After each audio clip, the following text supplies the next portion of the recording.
प्यार में जब कोई प्रेमी जोड़े होते हैं तो आप अक्सर सुनते होंगे कि प्रेमिका अपने प्रेमी से चांद मांगती है।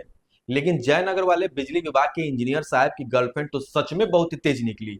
जितने तेज भ्रष्टाचार में इंजीनियर साहब है, उनसे कई गुना तेज तो उनकी नेपाल वाली गर्लफ्रेंड निकली। उसने तो प्यार में भाई पेट्रोल पंप ही मांग लिया। अब मिडिल ईस्ट में ईरान से इजराइल और अमेरिका का युद्ध चल रहा है। इस दौरान तेल वाली शिप की आवाजाही पर ईरान ने रोक लगा रखा है। तो पूरी दुनिया बाप रे बाप चिल्ला रही है। ईवी इंजन, हाइड्रोजन इंजन, तेल के बिना सब विज्ञान फेल है। तो सोचिए इंजीनियर साहब की नेपाल वाली गर्लफ्रेंड कितनी दूर तक सोचती है। तो हाँ, खासकर लड़कियां अपने अपने प्रेमी से चांद नहीं मांगे, मांगना ही है कुछ तो पेट्रोल पंप ही मांग ले। चांद का पत्थर वाला टुकड़ा लेकर आप करेंगी भी क्या? पेट्रोल पंप मिल गया तो पूरा जीवन पैसा ही पैसा है। लेकिन कभी कभी जांच के घेरे में भी आ जाएंगी और मामला इंटरपोल तक पहुंच जाएगा। तो अब इंजीनियर साहब वाले मामले में क्या नया अपडेट है, हम बताते हैं आपको विस्तार से। आप देखना शुरू कर चुके हैं चौपाल डायरी लाइव और मेरा नाम है सुनील मिश्रा। तो कहानी शुरू होती है बिहार के मधुबनी जिला के जयनगर से, जहां उत्तर बिहार पावर डिस्ट्रीब्यूशन कंपनी के एग्जीक्यूटिव इंजीनियर मनोज कुमार रजक इन दिनों चर्चा में है। चर्चा की वजह है आय से अधिक संपत्ति का मामला। लेकिन ट्विस्ट ये है कि कहानी सिर्फ बिहार तक सीमित नहीं है, इसकी जड़ें नेपाल तक जाती हैं।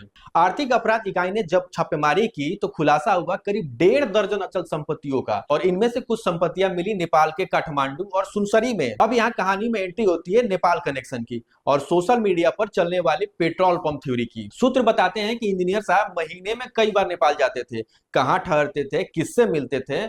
जांच एजेंसियां अब ये सब खंगाल रही है। इतना ही नहीं, नेपाल में मौजूद संपत्तियों का सत्यापन अब इंटरपोल के जरिए कराया जाएगा, क्योंकि मामला है देश के बाहर का और इंटरपोल ही ऐसे मामलों में मदद करता है। आर्थिक इकाई ने बिजली विभाग से भी जानकारी मांगी है कि आखिर 2009 में नौकरी पाने के बाद से मनोज कुमार रजक कहां कहां पोस्टेड रहे और किन किन फैसलों से राजस्व को नुकसान हुआ और किस फैसले से फायदा हुआ।